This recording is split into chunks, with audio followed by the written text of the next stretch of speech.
Bonsoir à tous. Je vous propose de commencer la séance. Donc je vais procéder à l'appel. Donc Monsieur Bouslimani, Madame Montbailly, Monsieur De France, présent. Madame Canal, présent. Monsieur Charon, oui. Madame Dubois, présent. Monsieur Guillemet, présent. Madame Fernandez, présent. Monsieur Rafa est excusé à donner un pouvoir à Madame Montbailly, Madame Vicenne, Madame Bureau, Monsieur Bousteau, Monsieur Gadio, Monsieur Maï, Madame Mercier, Monsieur Vinceau, Monsieur Guinset, Madame Mondo, Monsieur Casmi, Monsieur Malol, Madame Saïdi, Madame Konaté a donné un pouvoir à Monsieur Charon, Madame Edmond, Madame Tuctor a donné un pouvoir à Madame Edmond, Madame Couturier, Monsieur Cibois, Madame Jubot est excusée à donner un pouvoir à Madame Guermont-Pré, Madame Guermont-Pré, Madame Milon est excusée à donner un pouvoir à Monsieur Cibois, Monsieur Massa est excusé à donner un pouvoir à Monsieur Pinault, Monsieur Pinault présent, et Monsieur Yahou également.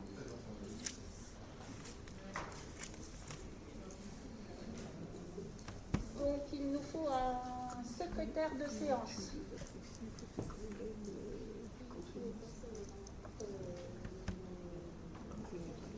De votre côté, vous acceptez qu'on change Madame Couturier?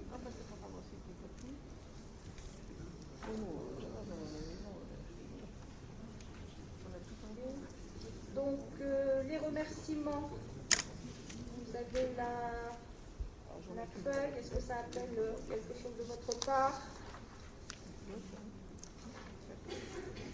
Non. Les décisions du maire.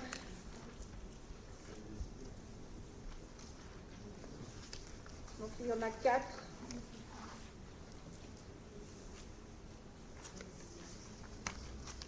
Non plus.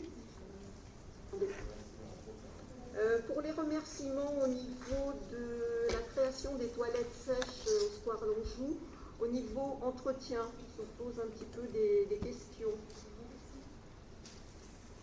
Alors, je ne sais pas, Alice, tu peux peut-être répondre par rapport aux toilettes sèches, par rapport à l'entretien. Des questions de quel ordre? Technique?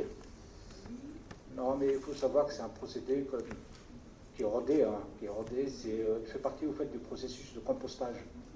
Donc comme il va y avoir un système de compostage à proximité, vous faites, voilà, c'est prévu. Hein. Il n'y a pas vraiment d'entretien du point de vue technique, quoi.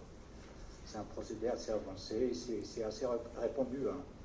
C'est pas quelque chose aujourd'hui d'innovant. Ça l'était il y a quelques années, mais c'est plus le cas. Et l'entretien sera fait par qui? Une société ou... Il n'y a pas d'entretien justement, oui, c'est juste un ramassage. Oui, et le ramassage. Voilà. Alors je ne sais pas si vous avez eu l'occasion, mais alors c'était en tout début de mandat au niveau du Bois du Château où il y avait eu la journée des associations. Il y avait un stand justement présent par une société qui présentait ce système. Donc on est sur la même chose. Hein,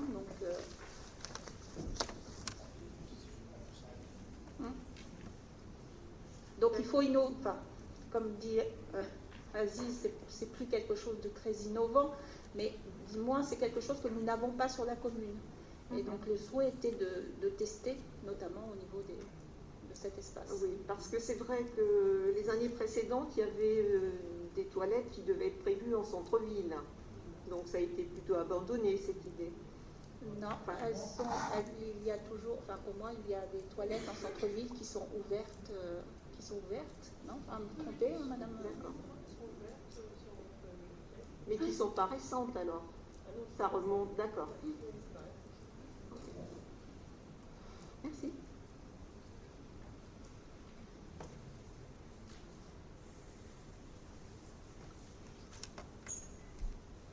niveau des décisions, c'est bon pour tout le monde? Donc on peut passer à l'ordre du jour. Le compte rendu. Ah, le compte rendu, effectivement. Donc, pour l'adoption du compte rendu de la séance du 27 avril, est-ce que ça apporte des remarques de votre part ou on peut le valider? C'est bon? Donc on le valide.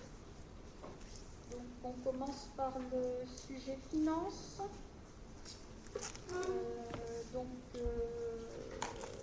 Madame Montbaillon. Merci Madame le maire, bonjour à tous. Les délibérations 1, 2 et 3 concernent des garanties d'emprunt d'Habitat Aurélien.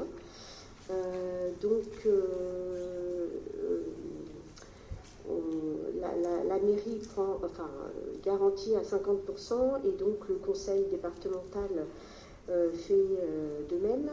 Donc pour la décision numéro 1, donc c'est pour l'acquisition et l'amélioration de 4 logements individuels rue Paul Bert.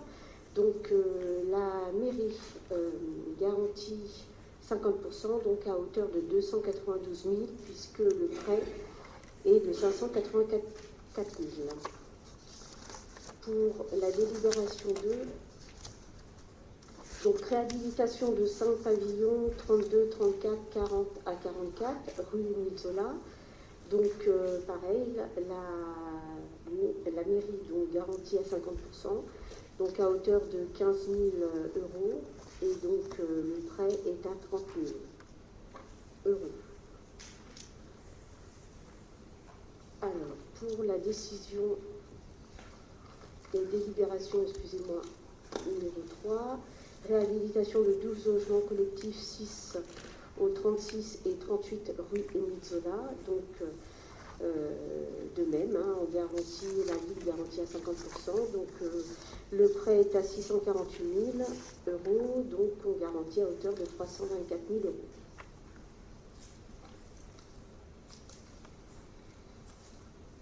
Très bien. Merci. Donc, on va faire un vote, si vous l'acceptez, global sur ces 3 délibérations. Donc, il vous est donc proposé, donc ça vous a été dit, d'accorder la garantie à hauteur de 50%, avec des garanties qui sont apportées donc, aux conditions suivantes. Donc, je ne vais pas vous le rappeler. Et l'article 3, donc le Conseil s'engage pendant toute la durée du prêt à libérer en cas de besoin des ressources suffisantes pour couvrir les charges du prêt. Y a-t-il des questions ou nous pouvons passer au vote? Donc nous pouvons passer au vote. Donc y a-t-il des votes pour? Pour. Vous nous réveillez. À unanimité, je vous remercie.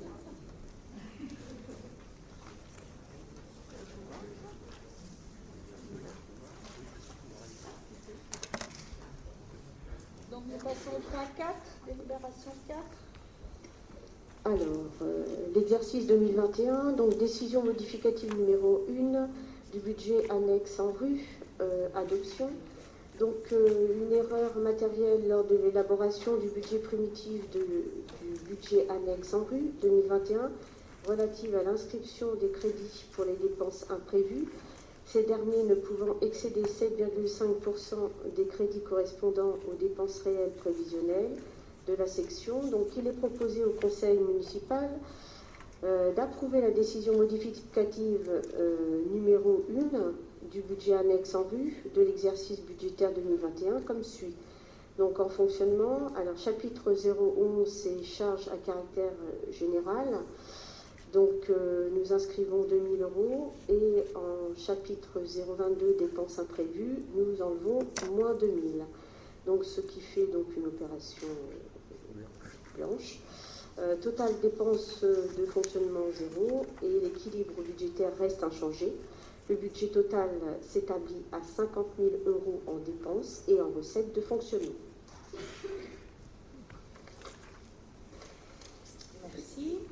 Donc, effectivement, nous l'avions dit en commission plénière, c'est une demande de rectification de la trésorerie.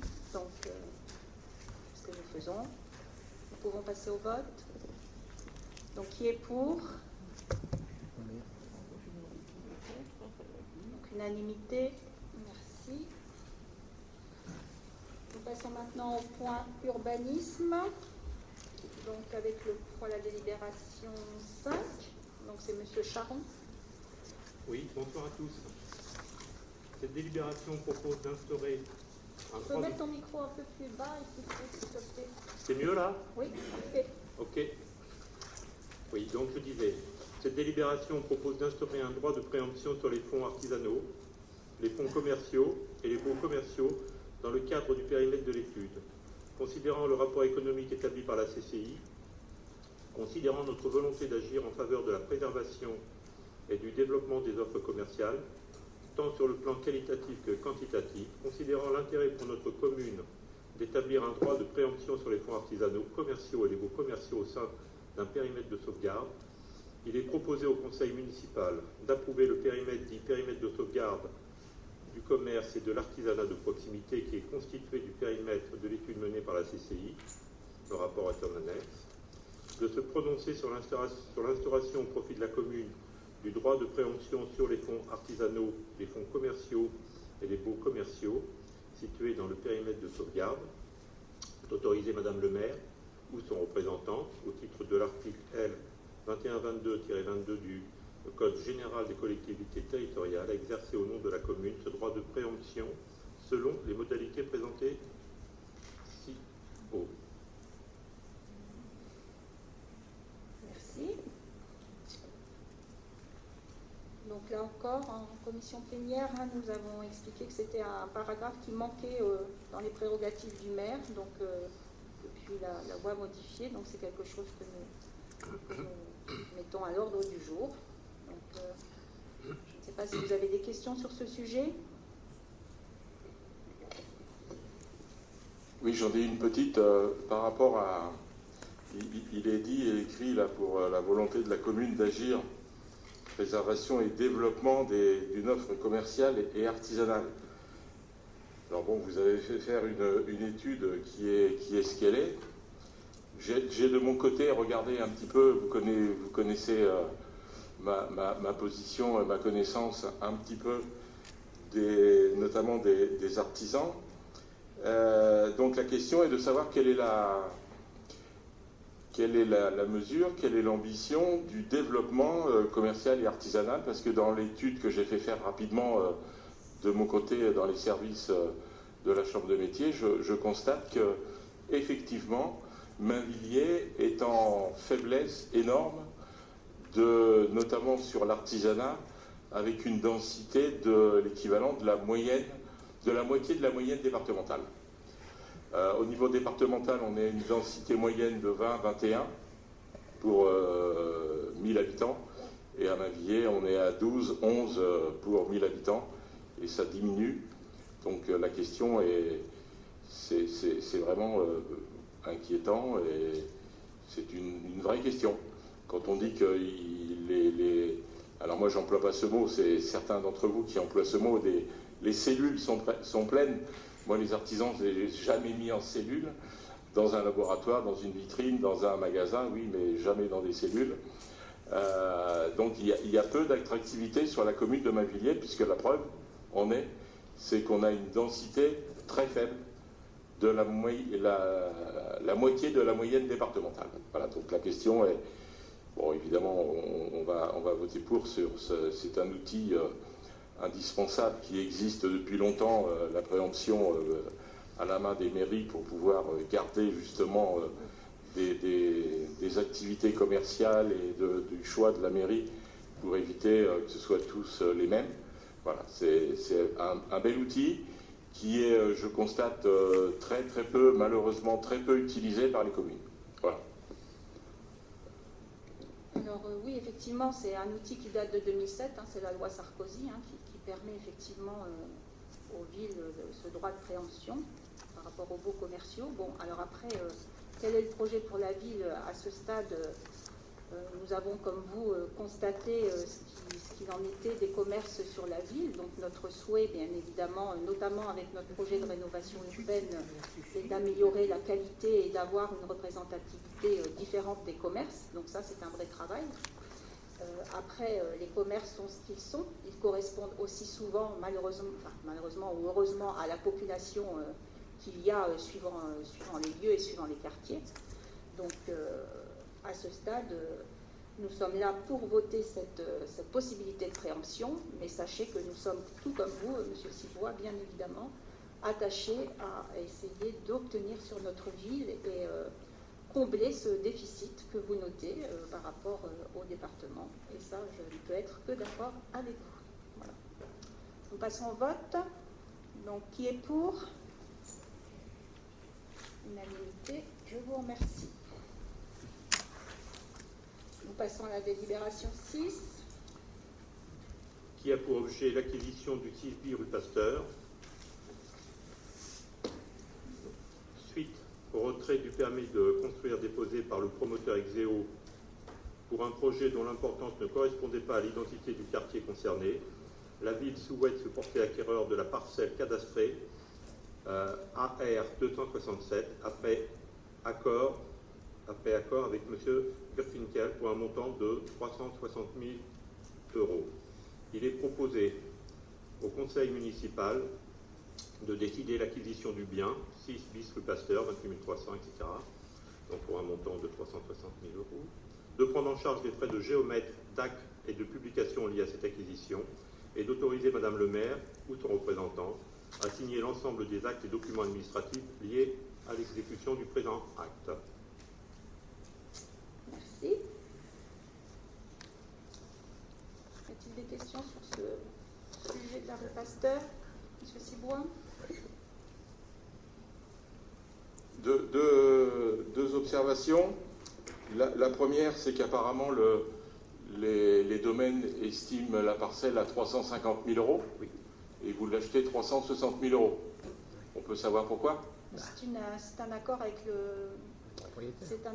le vendeur, puisque ce monsieur, comme vous le savez, puisque c'est noté, avait eu une promesse de vente avec le promoteur qui était plus élevée entre l'estimation des domaines et ce que lui, le prix qu'il avait obtenu auprès du promoteur.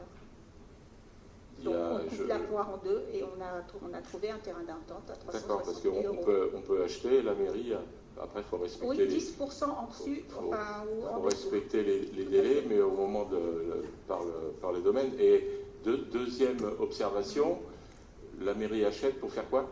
Alors la mairie achète, alors vous avez bien noté que ce n'était pas une préemption, puisque le promoteur s'était retiré, donc la mairie achète pour un projet d'intérêt général que nous ferons avec l'ensemble des riverains, et puis toute ville a possibilité d'acquérir, quel que soit le lieu, des parcelles pour pouvoir avoir du patrimoine pour des projets éventuellement qui seront menés dans le futur avec peut-être à terme d'autres parcelles dans ce secteur qui pourront être à la vente. Voilà. Il n'y a pas de projet défini pour le moment? Pour le moment, non.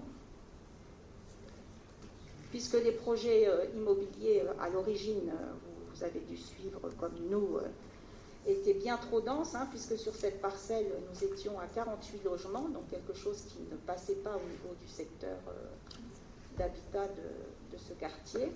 Et puis, nous verrons effectivement, il y a différentes choses qui peuvent être faites, mais là encore, ça sera en concertation avec les riverains. Je me rappelle bien, c'est moi qui voulais signaler à un conseil municipal. Oui, je ne dis pas le contraire, monsieur, tout à fait. Tout à fait. C'est pourquoi je vous dis que vous êtes bien au courant. Voilà. C'est mieux.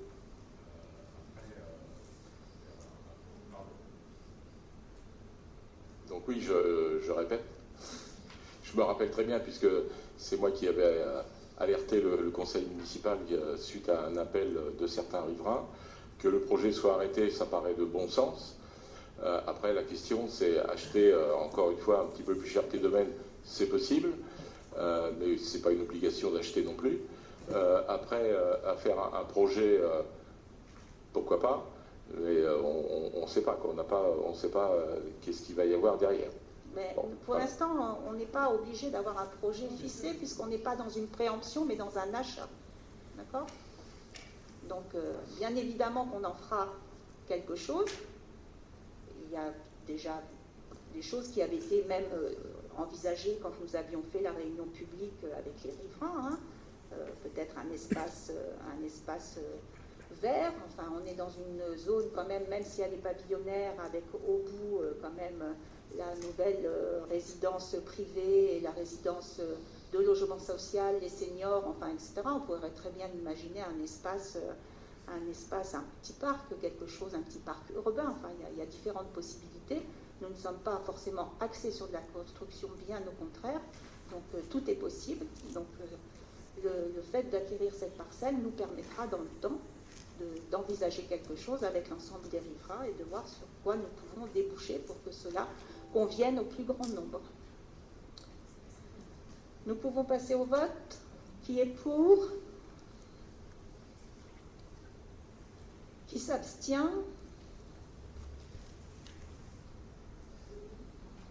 Merci.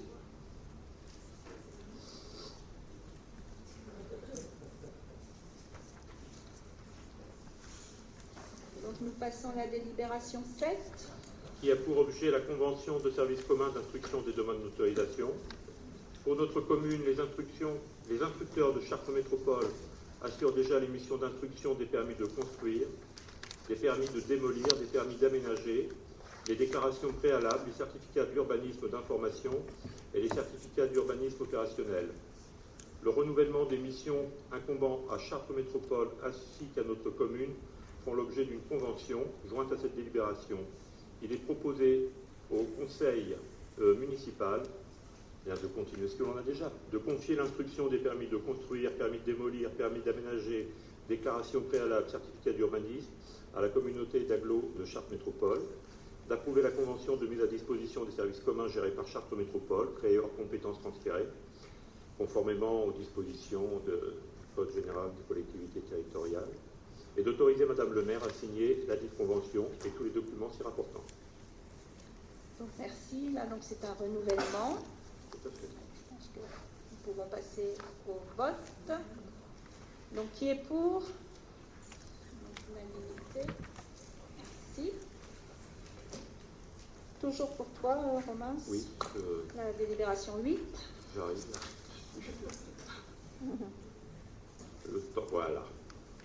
Donc, qui a pour objet le classement dans le domaine public des parcelles cadastrées AZ220, AZ231.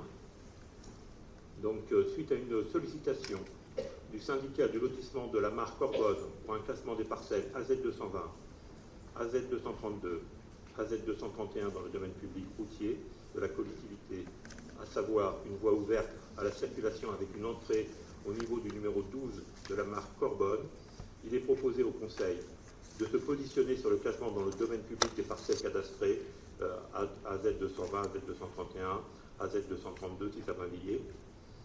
Vous avez le plan en annexe. D'autoriser Madame le maire à signer l'ensemble des actes et documents administratifs liés à l'exécution du présent acte. De dire que les frais d'actes notariés seront pris en charge par la commune. De dire que le classement des parcelles susvisées dans le domaine public routier communal fera l'objet d'une délibération dès lors que l'ensemble des conditions ci-dessous seront remplies. Merci. Donc, nous avons abordé ce sujet en commission plénière et donc effectivement, c'est un sujet qui avait déjà été anticipé lors du mandat précédent dans la séance du 2 mars 2020. Je n'avais pas la date lors de la commission plénière, donc je l'ai fait rechercher, où effectivement le conseil municipal s'était prononcé sur une position de principe sur la procédure d'acquisition. Donc là, nous sommes dans la suite logique. Et nous passons donc le classement dans le domaine public de ces parcelles. Donc, avez-vous des questions sur ce sujet? Oui, alors est-ce que ça ne va pas être aussi un effet boule de neige? Est-ce qu'il y a beaucoup de centres, enfin, ou de routes comme ça qui sont privées ou de chemins qui risquent des demandes? Mais il n'y en a peut-être pas énormément sur Mainvilliers, sur ce genre de... c'est vrai que maintenant, dans tout ce qui est plutôt construction neuve, c'est rétrocédé dans le domaine public quasiment systématiquement. Pour des biens qui seraient un petit peu plus anciens, j'ai presque envie de dire que, bon, là, vous avez bien vu la démarche, c'est-à-dire qu'on l'a repris, mais il a fallu que les travaux de conformité soient faits. Et puis, on avait aussi le double problème de l'éclairage qui était public, lui, qui donc avait été mis par charte métropole, donc il y avait une incompatibilité. Donc après, on verra au cas par cas, et voilà, je peux pas vous dire si effectivement ça va être l'ouverture ou pas d'autres demandes. Je pense que on verra au fur et à mesure. Il n'y a peut-être pas énormément et il n'y a peut-être pas énormément de routes comme privées, ça sur la ça. commune. C'est vrai qu'on a fait, on a regardé. C'est directement lié à l'évolution de l'urbanisation, en fait, des nouveaux secteurs. Et en plus, on récupère quand même une route en bon état. Ah bah là, Tous les elle est en travaux bon ont état, été les faits. trottoirs, les caniveaux, tout. Parce que précédemment, dans notre mandature, ça avait été refusé. Tout à fait. Et la condition de reprise était que les travaux Voilà. soient menés et soient faits, ce qui est le cas. Ça va dans le bon sens. Bon, ben, très bien, merci. Voilà. Nous pouvons passer au vote. Donc, qui est pour? Donc, unanimité. Merci. Donc, Romain, c'est toujours à toi pour Oui. la délibération 9. Oui, qui a pour objet la modification d'un numéro suite à une erreur matérielle, donc de dénomination Allée des Coquelicots en rue des Coquelicots, dans la nouvelle zone d'aménagement concerté des Closeaux. Il est proposé au Conseil municipal d'approuver la modification numéro 1 de la délib numéro 2020-0322, zone d'aménagement concerté des Closeaux. Merci. Bon, là, rien de particulier, juste une rectification. Nous pouvons passer au vote. Donc, qui est pour? Unanimité. Merci. La délibération, la dernière, la délibération 10. Oui, qui a pour objet donc une déclaration d'utilité publique. Donc, considérant d'une part que le Conseil municipal est compétent pour s'exprimer sur la mise en place d'une procédure de déclaration d'utilité publique des parcelles cadastrées AV 384, AV 146, se laissant ainsi la possibilité de recourir à l'expropriation dans le cas d'échec des négociations amiables, et d'autre part que notre ville souhaite contrôler son urbanisation et sa gestion foncière, il est proposé au Conseil municipal de se positionner sur le principe d'une mise en place d'une procédure de déclaration publique des parcelles cadastrées AV 384, AV 146, 6 à Mainvilliers, matérialisées sur le plan annexe, et d'autoriser Madame le maire à mettre en œuvre toutes les formalités, à signer toutes les pièces nécessaires à la bonne exécution de la présente délibération.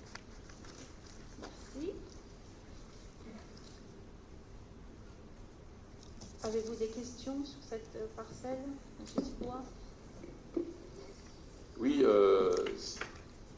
de mémoire, c'était une parcelle SNCF qui a été cédée à la mairie, et la mairie l'a cédée à une entreprise que j'ai eu l'occasion de côtoyer, qui a commencé à faire un dépôt plus ou moins agréable, en étant très soft. Et aujourd'hui, vous faites une volonté de DUP pour avoir un projet d'aménagement, mais encore une fois, lequel aménagement? Parce qu'il est dit que vous voulez faire une route entre Alors, je mets mes lunettes, c'est mieux. Il y a un projet entre la rue Léon Fouret et une voie publique pour aller où? Alors, pour moi, le terrain est bien à côté de la voie SNCF, mais ça a toujours été un terrain communal. D'accord. Voilà. Bon. Que la ville a effectivement vendu à l'entrepreneur, puisqu'il avait un projet, au moment quand il est venu vers la ville, il avait un projet qui a été présenté à l'équipe antérieure. Projet qui n'a pas vu le jour puisqu'il n'était pas conforme au PLU. C'est-à-dire qu'il n'a jamais pu aboutir et il n'a pas été en capacité d'y apporter des modifications. Donc, à la suite de ces différents rebondissements par rapport à sa construction, il y a eu des allers-retours, voir ce qu'il pouvait modifier pour que ça rentre dans le PLU. Donc après, il s'en est servi, effectivement, tout le monde en a été témoin, d'un lieu d'entreposage qui a été quand même très conflictuel avec l'ensemble des riverains. Donc il y a eu un long travail de fait depuis que nous sommes élus avec ce monsieur pour qu'il y ait déjà, qu'il retire petit à petit tout ce qui était entreposé, puisque les riverains régulièrement revenaient vers nous. Il y a eu jusqu'à certains, je suis en train de chercher comment on appelle ça, pas des containers, mais des algécos. Des algécos qui étaient même superposés, enfin la maison d'à côté avait vue directe, avait une vue qui était cachée par cela, il y a eu tout plein de choses. Un terrain qui était avec une mise en danger parce qu'il n'était pas forcément bien fermé non plus, tout ce qu'on a pu vivre, etc. Donc effectivement, alors le projet c'est qu'à terme, on est sur une zone, donc on le voit là, au niveau des terrains de tennis, mais ça c'est pareil, je veux dire la ville, elle peut...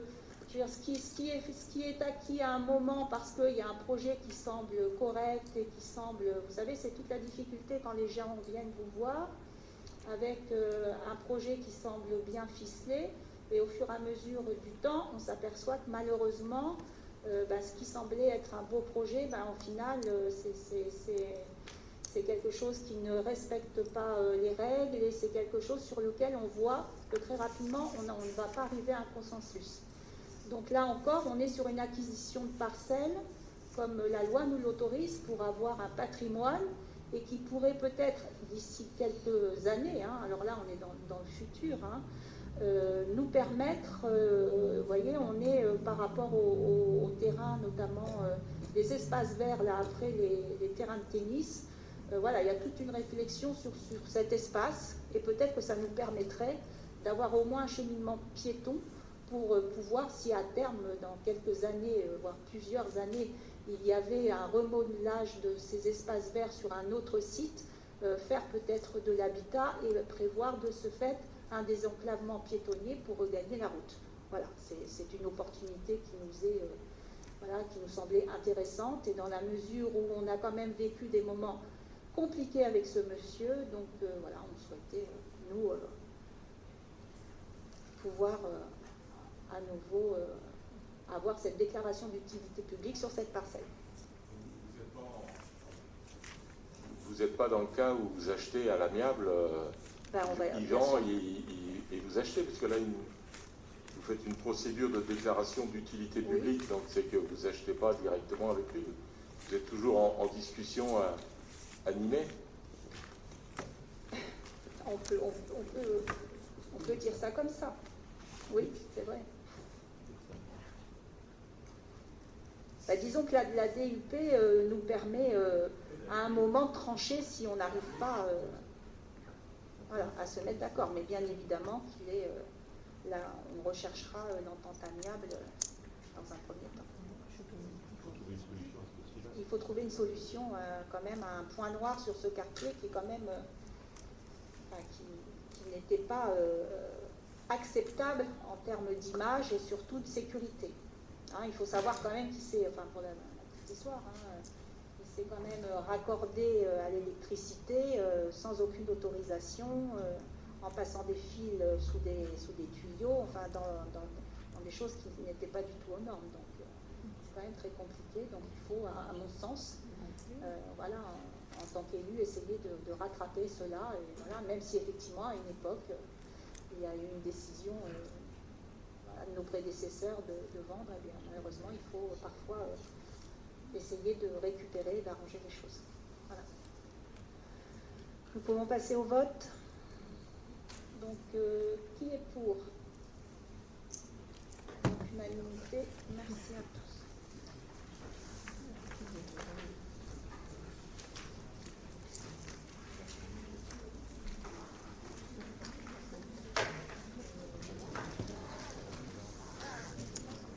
Merci, l'ordre du jour est épuisé. Merci à vous. Bonne soirée.